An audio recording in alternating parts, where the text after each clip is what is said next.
You are watching Unique Spoken English Teaching. Unique spoken English টিচিংয়ে গত 2 সপ্তাহ ধরে আমি রিটেন ইংলিশ শেখাচ্ছি। আগে দুটো ভিডিওতে আমি একটা লেটার এবং একটা প্রসেসিং শিখিয়েছিলাম। আজকে আমি আবারও একটা লেটার শেখাবো, যেটা হচ্ছে ইনফর্মাল লেটার, পার্সোনাল লেটার। আগে একটু বলে নিই যে মাধ্যমিক এক্সামিনেশন তো চলে এসছে। It is knocking at the door. You have only 1.5 month maybe left, so you have to study hard, right? Okay, তো এবারে মাধ্যমিক 2024 এর জন্য পার্সোনাল লেটার খুব ইম্পর্টেন্ট।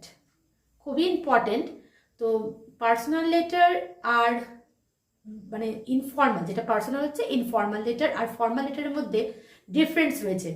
যেটা ফর্মাল লেটারে তোমাকে ফর্মালভাবে লিখতে হবে, বেশি এক্সাগারেট করা চলবে না, রিলেশন দেখালে চলবে না, রিলেটিভস যেগুলো বন্ধু বান্ধবদের মধ্যে যেরকম কথাবার্তা হয় বা আত্মীয় স্বজনদের মধ্যে যেরকম সেরকম ফর্মাল লেটারে চলে না।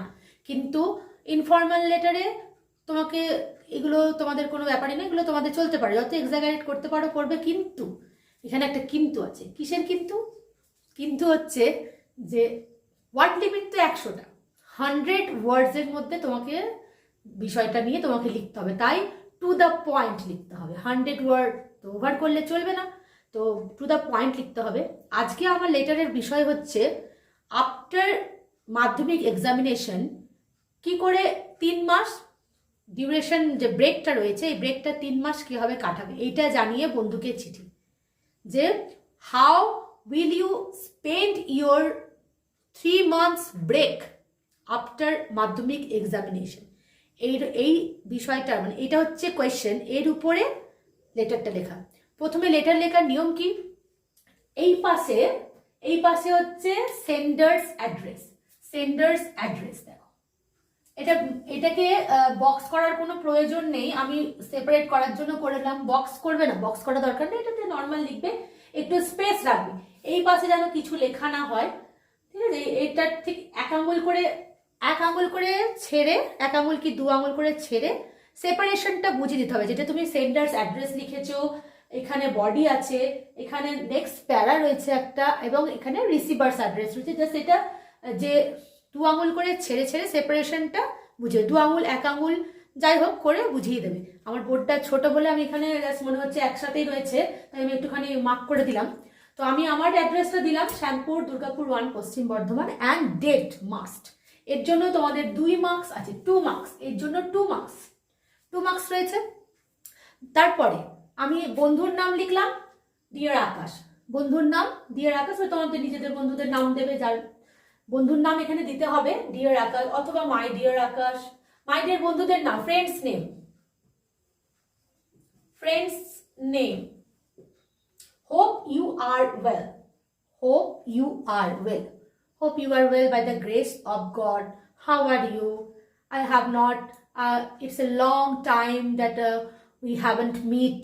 অনেক রকমের লেখা যায়, তো আমি এখন এখানে লিখেছি hope you are well. তুমি ভালো আছো, আশা করি তুমি ভালো আছো। My madhyamik examination is over. I hope I would score well in the examination. In your last letter,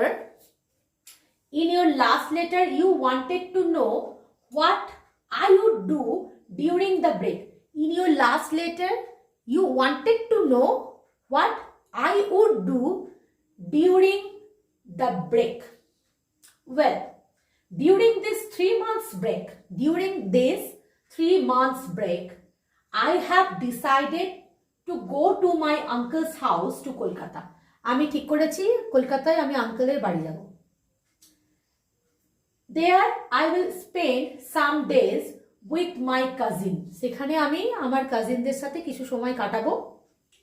After returning from Kolkata থেকে ফিরে, I have thought of learning computer and spoken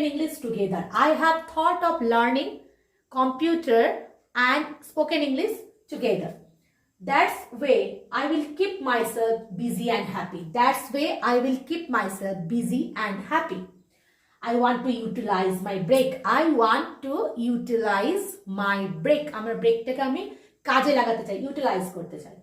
moreover কমা দেবে, you know reading story books is my hobby. moreover তাছাড়া তুমি জানো story book পড়া আমার হবি, reading story book is my hobby. So I will read many story books whenever I will get chance. যখনই আমি chance পাবো অনেক অনেক স্টোরি বই পড়বো। whenever I will get chance, I will read many story books whenever I will get chance. How is my idea? Next এটা একটা প্যারা। how is my idea? আমার আইডিয়াটা কেমন? write your opinion in the return post. পরের পোস্টে কিন্তু তোমার মতামতটা জানিও। write your opinion in the return post. My regards to your parents and lots of love and good wishes to you. My regards to your parents. শ্রদ্ধা, আমার শ্রদ্ধা তোমার বাবা মার প্রতি, আর তোমার প্রতি অনেক অনেক ভালোবাসা এবং ভালো শুভেচ্ছা এবং শুভেচ্ছা, গুড উইশেস। হয়ে গেল। ইয়োর লাভিং ফ্রেন্ড অ্যানা, নিজের বন্ধুর নাম এখানে আমি লিখেছি তাই আমার নাম, মানে এখানে হচ্ছে তুমি লিখছো বলে যে চিঠি লিখবে তার নাম, তুমি লিখলে তোমরা লিখলে আর কি তোমাদের নাম লিখবে। তারপরে দেখো receivers address is very important. এখানে বন্ধুর নাম লিখেছি, আকাশের নাম লিখেছি, তার সারনেম লিখেছি, তার বাবার নাম লিখেছি, কেয়ার অফ দিয়ে বাবার নাম, ভিলেজ প্লাস পোস্ট, একেবারে একটা জায়গার নাম দেবে, তারপরে ডিস্ট্রিক্ট দেবে, পিনকোড দেবে, না থাকলে দেবে, না হলে কোনো প্রয়োজন নেই। এই যে হয়ে গেল। এখানে স্ট্যাম্পটা অবশ্যই দেবে, এর জন্য 2 মার্কস, এর জন্য 6 মার্কস, টোটাল 10 মার্কস। হয়ে গেল চিঠি, সুন্দর লেটার হয়ে গেল। ঠিকঠাক করে লিখলে আউট অফ 10 9 তো পাবেই পাবে, সুন্দর করে লিখলে, এবং ওয়ার্ড লিমিটের মধ্যে লিখলে অবশ্যই পাবে। তাহলে এই চিঠিটা ফটাফট করে পড়ে নাও এবং খাতায় অবশ্যই নোট করে নাও। আর এটা আমি বারবার বললাম, এরকম চিঠি, personal letter, informal letter, important, এগুলো শেখার চেষ্টা করো, কিভাবে হচ্ছে লিখে নাও। আর মাধ্যমিকের প্রিপারেশন তো রয়েছে, আরও ভিডিও দেব মাধ্যমিকের জন্য, যে রাইটিংগুলো ইম্পর্টেন্ট আছে, কিছু গ্রামার ইম্পর্টেন্ট রয়েছে, ফ্রেজাল ভার্ব ইম্পর্টেন্ট রয়েছে, সব দেব। আমার চ্যানেলটাকে চটপট করে সাবস্ক্রাইব করে দাও, আর আমাকে আমার ভিডিওগুলো ফলো করো, লাইক করো, কমেন্ট করো, শেয়ার করো, আর অনেক অনেক ভিডিও পাওয়ার জন্য আমার সঙ্গে থেকো। Thank you.